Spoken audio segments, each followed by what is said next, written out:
Each year on March 8th, the world marks International Women's Day to renew a collective commitment to achieving gender equality. This year, we are enjoined to invest in women to accelerate progress.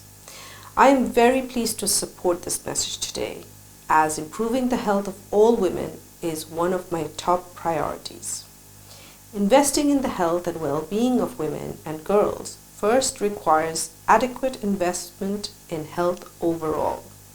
On this count, our region is lagging. Countries in our region allocate only about 2.9% of GDP against 4% globally. This means that out-of-pocket expenditure as a share of current health spending is unacceptably high. When families have to pay out of pocket, they will often delay or forego much needed care. How does this impact women? As we know, much of the burden of caring for the sick or older family members falls on women and girls. Women and girls already perform most of the unpaid work in households, spending 2 to 5 times more each day doing such work when compared to men. This highly unequal situation holds women back from truly fully participating in economic and political life. We know we need to accelerate progress towards gender equality and health for all. We've made some gains, but inequalities persist. For example, we've made gains in 3 distinct areas. The proportion of women receiving antenatal care from skilled providers, those satisfied with modern methods of family planning, and those receiving skilled attendants for their deliveries.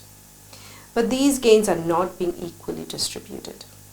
Inequities in these gains exist based on women's location, education levels, and household incomes.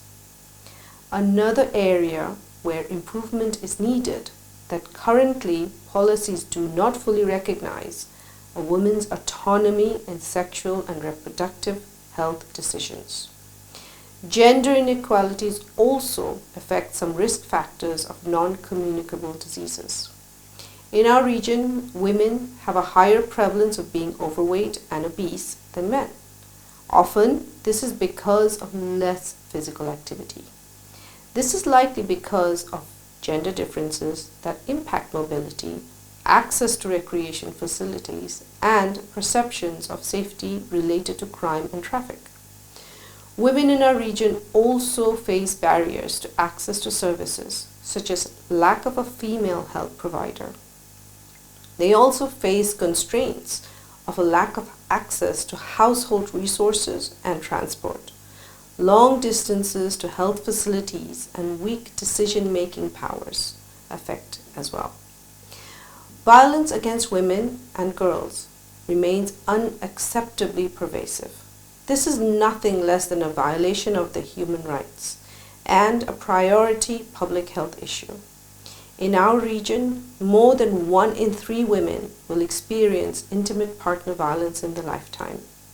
We need to increase investment to effectively prevent and respond to this violence, and to capacitate the health sector to play its role.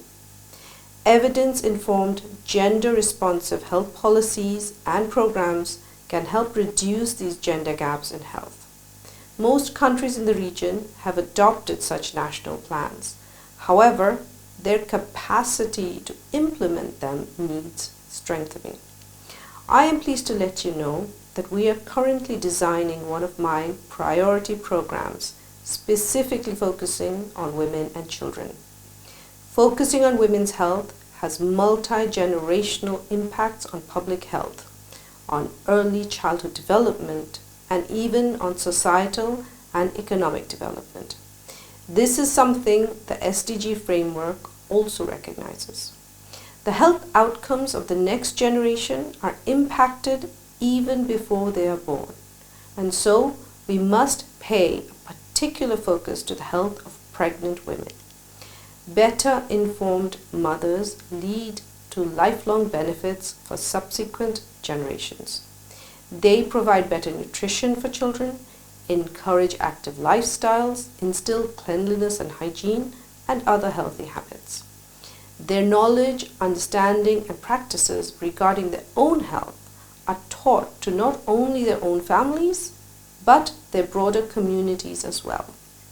When we improve a woman's knowledge of health, she will teach other women around her. On International Women's Day, I proudly reiterate my commitment to support all countries in the region to increase investment in women's health and well-being, and to accelerate progress towards gender equality. Thank you.